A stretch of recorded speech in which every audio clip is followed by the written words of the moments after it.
was not at all the world of 1960. Milwaukee had had a huge drag renaissance in the 1950s, prompted by the Jewel Box Review, local stars like Billy Herrero and Adrian Ames, who was probably Milwaukee's first like major drag celebrity.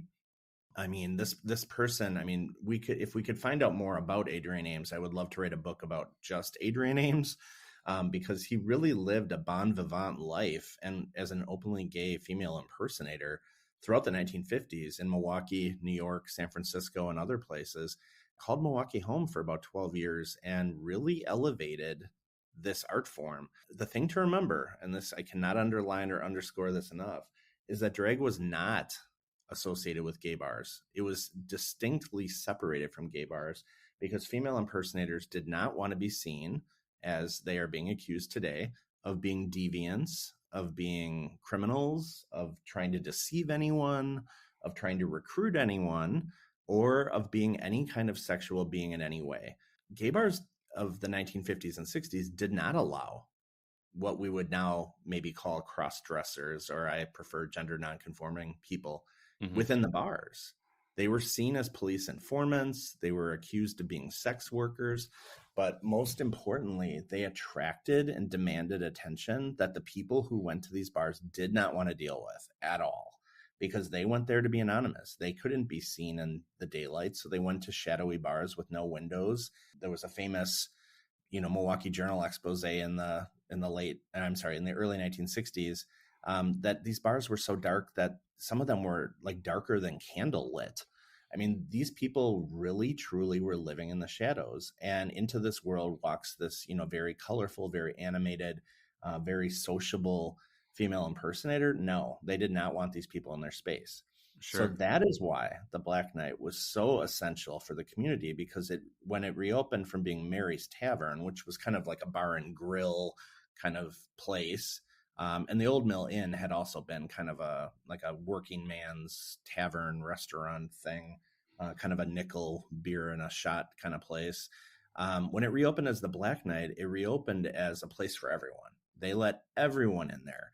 And some of the most famous female impersonators of the era really got their start there. So people like Jamie Gaze, the first Miss Gay Wisconsin, the Powell sisters, who were a couple, a gay couple, openly gay couple, throughout the 1960s and 70s, who started drag pageants in Wisconsin. This was their place. This is where they went. They threw amazing, colorful parties there that were really avant-garde and really subversive. And there was nowhere else in Milwaukee, Wisconsin, or possibly even Chicago where they could go at the time if they were off stage. As long as they stayed on the stage, they could go to straight bars. As long as they were entertainment for straight people, they were welcome, but they could not live that life off stage. And this emerging urban generation of the early 60s, kind of the Stonewall generation now, we would call them, they found that offensive. They were like, look, if I'm a queen 24/7. I am not getting on stage and performing for straight people's amusement. That is as offensive as blackface. I'm going to go out like this in the daylight. I'm going to go shopping at Gimbel's like this. I'm going to go try on wedding dresses. I'm really going to push the limits of what society accepts from us. And we're really grateful that they did, because they really triggered a movement so much earlier than in other Midwestern cities, because they were so daring and because they pushed back on these conventions and because they had a place like the Black Knight. Sure. I'm actually going to ask one more question before we get to the thing, because I have to ask. This is me asking as the straight guy, and I don't want to speculate as the straight guy, so I'm going to ask you as the historian and expert. Is there like a generational divide? Because you're talking about like the bars without windows, and obviously some of that is you don't want to get police raided and things like that. But I get the sense there's also a generational divide in how much people want to come forward and celebrate the history as well. Like the earlier generation kind of just doesn't even want to talk about it. Would that be fair, or is that? So are you referring to now, like how generations like Yeah, relate to their history today. right. And obviously, like it's an individual by individual basis, but I feel like there's a sense that the people who were the pioneers, fewer of them are comfortable talking about it. Yeah, that's a good point. So let me address that. So all right, so it is a generational thing, and the reason why, and I'm grateful for the elders that I've been able to meet, interview, and document, because we have lost so many of them over the past 10 years. Just an incredible number have come and gone. And what I've learned from them, I can never replace. I mean, it's worth its weight in gold. The pre-Stonewall generation, I mean, they lived under a constant barrage of Mm-hmm. negative rhetoric, constant. They lived in a time where they were told they were sick, damaged, criminal, immoral, deviants, that they had to get fixed, that they had to go see, doctors that could cure them. They were disgusting and tragic, psychiatric and even physical medicine procedures that were done to people to try to remove this sickness from them. And they lived under constant threat of being arrested, of being accused, of being brutalized, and even of being murdered. And no one would care because it was one less homosexual off the street. Mm-hmm. So these are not people who ever dreamed they would be heroes. They were not people who ever thought that they would be remembered.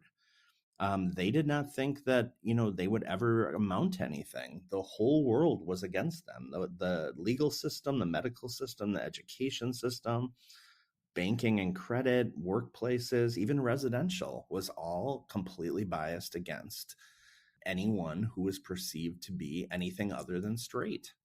And this was really quite a challenge because, I mean, there was a police crackdown in Juneau Park in the early 60s that was completely sponsored by and promoted by Judge Christ T. Seraphim.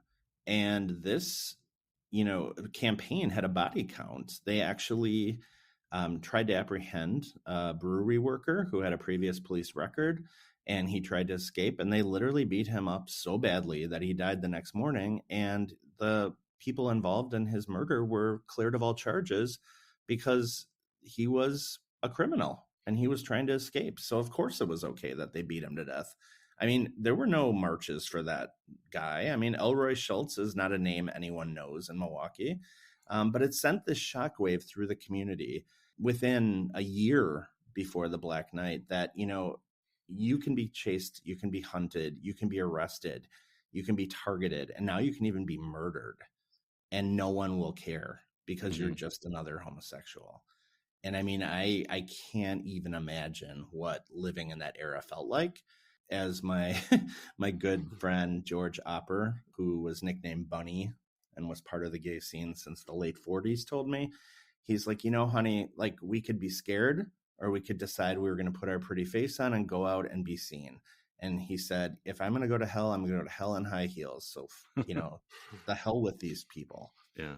And that's what they did. And places like the Black Knight allowed them to do that. And again, the Black Knight was only one of several places operating at this time, kind of scattered all over the city. So this was kind of a shadowy secret underworld, but it was rapidly becoming more and more known. The people who were the younger generation that was kind of coming into this scene wanted to be more and more seen. They weren't just happy going to a bar at night and hiding out in this kind of like bunker environment.